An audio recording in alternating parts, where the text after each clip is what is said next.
پیارے نبی صلی اللہ علیہ وسلم نے نماز کے متعلق ارشاد فرمایا، جو شخص نماز کا اہتمام کرے تو نماز اس کے لیے قیامت کے دن نور ہوگی اور حساب پیش ہونے کے وقت حجت ہوگی اور نجات کا سبب ہوگی، اور جو شخص نماز نہ پڑھے اس کے لیے نہ قیامت کے دن نور ہوگا، نہ اس کے پاس کوئی حجت ہوگی اور نہ نجات کا کوئی ذریعہ۔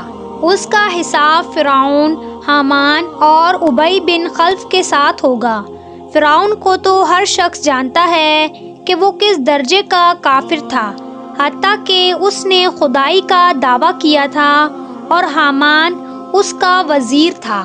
ابی بن خلف مکہ کے مشرکین میں سے سب سے بڑا مشرک تھا اور اسلام کا سخت دشمن تھا۔ ہجرت سے پہلے آپ صلی اللہ علیہ وسلم سے کہا کرتا تھا کہ میں نے ایک گھوڑا پالا ہے، اس کو بہت کچھ کھلاتا ہوں، اس پر سوار ہو کر میں آپ کو قتل کروں گا۔ آپ صلی اللہ علیہ وسلم نے ایک مرتبہ اس سے فرمایا، انشاءاللہ میں ہی تجھ کو قتل کروں گا۔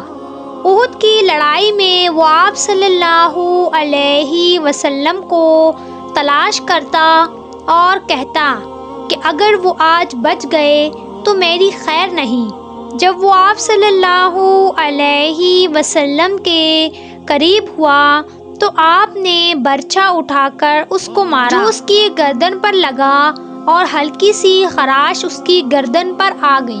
وہ اپنے گھوڑے سے نیچے گرا اور بھاگتا ہوا اپنے لشکر میں پہنچ گیا اور چلاتا رہا کہ خدا کی قسم، محمد صلی اللہ علیہ وسلم نے مجھے قتل کر دیا۔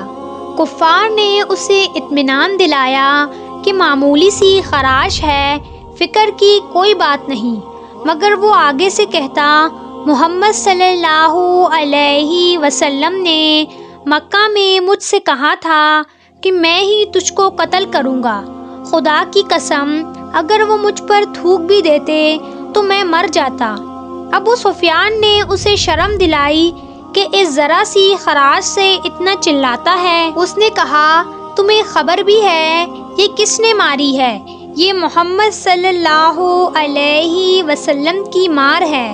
مجھے اس قدر تکلیف ہو رہی ہے کہ لات اور عزا جو کہ ان کے مشہور بت تھے، ان پر اگر یہ تکلیف ڈال دی جائے تو وہ سب ہلاک ہو جائیں۔ محمد صلی اللہ علیہ وسلم نے مکہ میں مجھے کہا کہ میں تجھے قتل کروں گا۔ میں اسی وقت سمجھ گیا کہ میں انہی کے ہاتھوں ضرور مارا جاؤں گا۔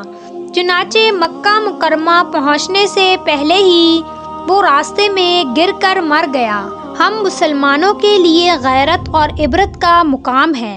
ایک پکے کافر اور سخت اسلام کے دشمن کو پیارے نبی صلی اللہ علیہ وسلم کے ارشاد کے سچا ہونے کا اس قدر یقین ہو کہ مارے جانے میں ذرا بھی شک نہ تھا۔ ہم لوگ آپ صلی اللہ علیہ وسلم کو نبی ماننے کے باوجود، آپ کو سچا ماننے کے باوجود، آپ صلی اللہ علیہ وسلم سے محبت کے دعوے دار ہونے کے باوجود کتنے ارشادات پر عمل کرتے ہیں، اور جو آپ صلی اللہ علیہ وسلم نے عذابات بتائے ان سے کتنا ڈرتے ہیں۔ پیارے نبی صلی اللہ علیہ وسلم نے نماز کے متعلق ارشاد فرمایا کہ جو شخص نماز پڑھتا ہے اللہ تعالیٰ 5 طرح سے اس کا اکرام کرتے ہیں۔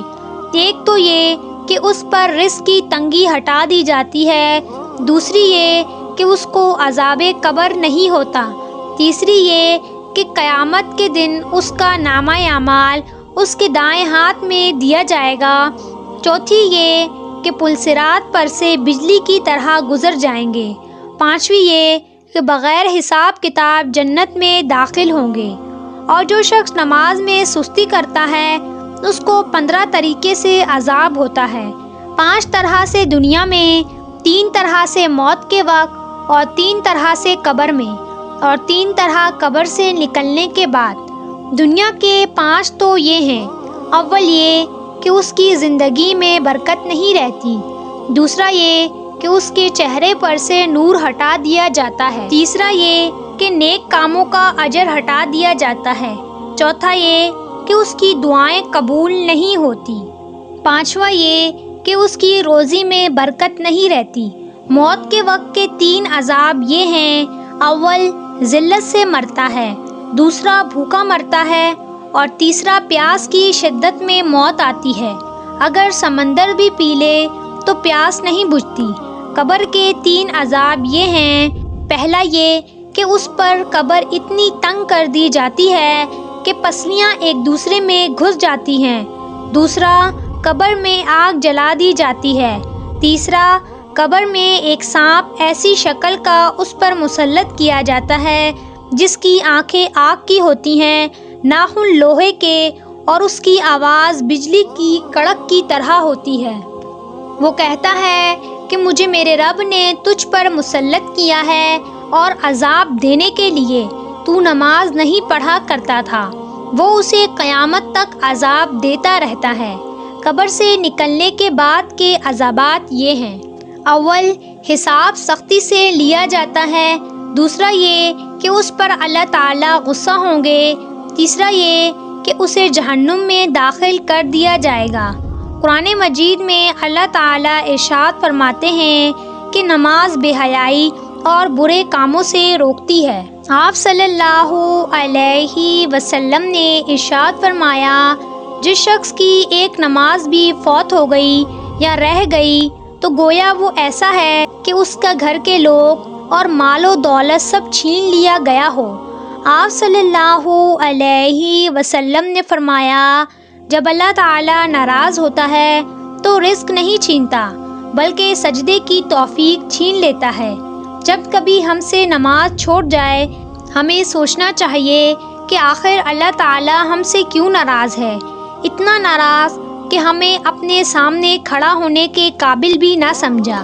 آپ صلی اللہ علیہ وسلم نے ارشاد فرمایا، قیامت کے دن سب سے پہلے نماز کا حساب لیا جائے گا، اگر وہ اچھی اور پوری نکلی تو باقی اعمال بھی اچھے نکلیں گے، اور اگر وہ خراب نکلی تو باقی اعمال بھی خراب نکلیں گے۔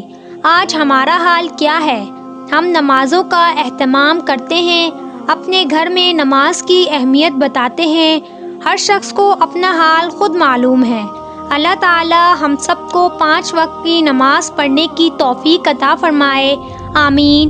آپ بھی کامنٹ میں آمین ضرور لکھیں، اور اگر یہ ویڈیو اچھی لگی ہو تو ہمارے چینل کو سبسکرائب کریں، ویڈیو کو لائک اور شیئر ضرور کریں۔